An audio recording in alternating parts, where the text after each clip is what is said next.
Hi guys, welcome to my channel time to study. आज आए हैं हम अपने नए टॉपिक के साथ जिसका नाम है ध्वनि प्रदूषण। आज की वीडियो में हम देखेंगे कि ध्वनि प्रदूषण से क्या आप क्या समझते हैं, ध्वनि प्रदूषण के स्रोत कौन से हैं और इसके रोकने के उपाय क्या हैं। आज की वीडियो आइए स्टार्ट करते हैं। ध्वनि प्रदूषण का अर्थ। वैज्ञानिक तथा तकनीकी विकास ने जहां हमें भौतिक सुख सुविधाएं प्राप्त हुई हैं, वहीं दूसरी ओर कल कारखानों, परिवहन, मनोरंजन के विभिन्न साधनों ने शोर प्रदूषण अथवा ध्वनि प्रदूषण की समस्या को उत्पन्न कर दिया है। यह तकनीकी विज्ञान में उन्नति का परिणाम है। ध्वनि प्रदूषण को वाणी या शोर प्रदूषण भी कहते हैं।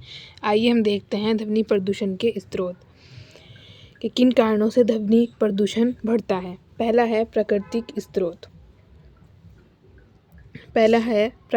स्रोत। आइए इसे देखते हैं। ध्वनि प्रदूषण के प्राकृतिक स्रोतों में वे तेज ध्वनियाँ आती हैं जिनका निर्गम प्रकृति से होता है। इनके कुछ उदाहरण निम्नलिखित हैं। पहला है बादल की गर्जन, दूसरा है तूफानी तेज हवाएं, थर्ड है भयंकर जल वृष्टि, फोर्थ है भूकंप, फिफ्थ है ज्वालामुखी का फटना, विद्युत की गर्जन, भयंकर तूफान, पहाड़ों की ऊंचाई से गिरते जल की ध्वनि, ज्वाल भाटा आदि। ये सभी हो गए प्राकृतिक स्रोत ध्वनि प्रदूषण के बढ़ने के। अब हम देखते हैं कि कृत्रिम स्रोत कौन से हैं।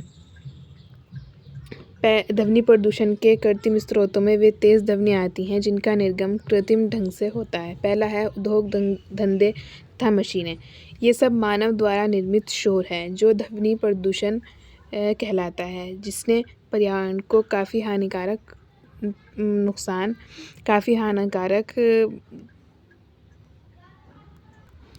जिसने पर्यावरण पर काफ़ी हानिकारक प्रभाव डाला है। इसमें आएंगे उद्योग धंधे तथा मशीनें, परिवहन के साधन मतलब बस, ट्रैक्टर, हवाई जहाज़ की आवाज़, ये सभी इसमें आएंगे। थर्ड है मनोरंजन के साधन एवं सामाजिक क्रियाकलाप जैसे शादी में बजने वाली डीजे आदि। ये सभी कृत्रिम स्रोतों में आते हैं जो मानव द्वारा निर्मित शोर होता है उसकी श्रेणी में आएंगे। इसमें फर्स्ट पे है उद्योग धंधे तथा मशीनें, सेकंड पे है परिवहन के साधन, थर्ड है शादी में बजने वाले डीजे वगैरह आदि। ये हो गए हमारे ध्वनि प्रदूषण के स्रोत। आइए अब देखते हैं कि ध्वनि प्रदूषण के प्रभाव के मानव जीवन पर ध्वनि प्रदूषण क्या प्रभाव डालता है, मतलब कैसे मानव ध्वनि प्रदूषण से प्रभावित होता है, इसके दुष्प्रभाव क्या हैं। फर्स्ट है मानसिक तनाव एवं अनिद्रा। ध्वनि प्रदूषण के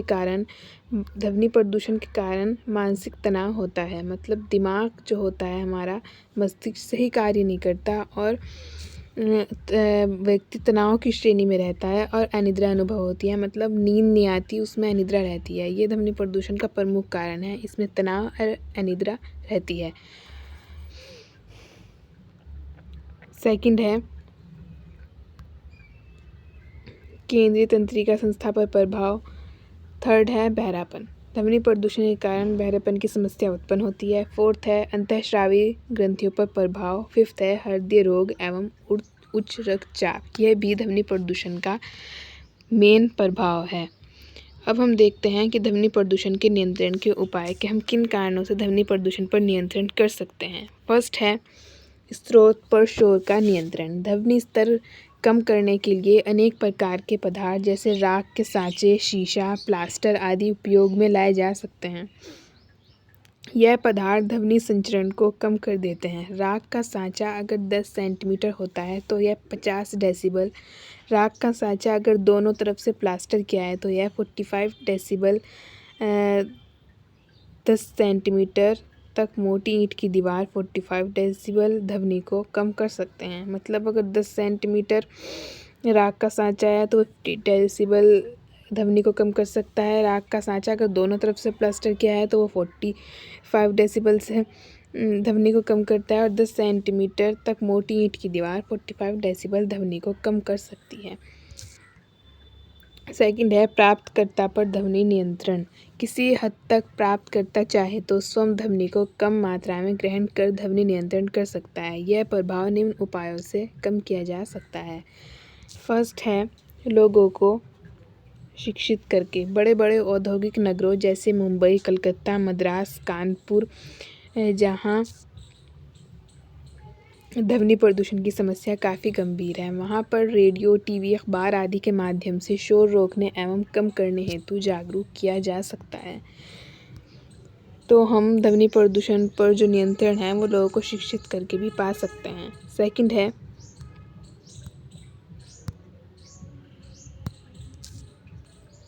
ध्वनि अवधि में अधिक समय ना रहना। भिन्न भिन्न ध्वनि स्तर के भिन्न भिन्न प्रभाव होते हैं, लेकिन ध्वनि स्तर बढ़ने पर यदि उसकी अवधि कम समय के लिए कर दी जाए तो ध्वनि प्रदूषण से मानव अपने को अलग रख सकते हैं।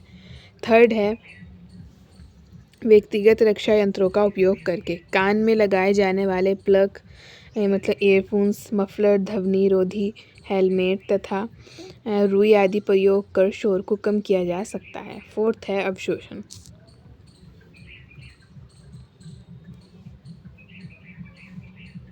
इस तकनीक में शोर पैदा करने वाली मशीनें एक कमरे में रखकर उस कमरे की दीवारें, फर्श तथा छत ध्वनि सोखने वाले पदार्थों की बनाई जाती हैं। यह पदार्थ ध्वनि अवशोषित कर लेते हैं तथा बाहर कार्य कर रहे श्रमिकों को शोर से कोई दिक्कत नहीं होती। कुछ ध्वनि रोधक कालीनें फर्श, छत एवं दीवारों पर बिछाई जा सकती हैं। फिफ्थ है भवन विन्यास परिवर्तन करके। ध्वनि स्रोत एवं माध्यम को ध्यान में रखते हुए भवन का एक कमरा ऐसे स्थान पर बनाया जाए जो ध्वनि को बाहर जाने और फैलने से रोके। साथ ही मकान का स्टोर तथा सोपान कक्ष ध्वनि स्रोत की तरफ बनाया जाए ताकि यह संरचना भवन के अंदर शोर का माध्यम तोड़कर शोर की कम मात्रा ही भवन के अंदर जाने दे। ये हो गया हमारे ध्वनि प्रदूषण के नियंत्रण के उपाय। आज की वीडियो में हमने देखा कि ध्वनि प्रदूषण किसे कहते हैं, इसके स्रोत कौन से हैं, इसको रोकने के उपाय आदि। उम्मीद करती हूँ कि आपको आज की वीडियो अच्छी लगी हो। अगर आपको आज की वीडियो अच्छी लगे तो अपनी फैमिली एंड फ्रेंड्स के साथ इसे शेयर कीजिएगा। चैनल अच्छा लगे तो इसे लाइक कीजिएगा और बेल आइकन ज़रूर प्रेस कीजिएगा ताकि आने वाली वीडियो आपको टाइम टू टाइम मिलती रहें। मिलते हैं किसी नेक्स्ट वीडियो में नए टॉपिक के साथ। तब तक के लिए गुड बाय।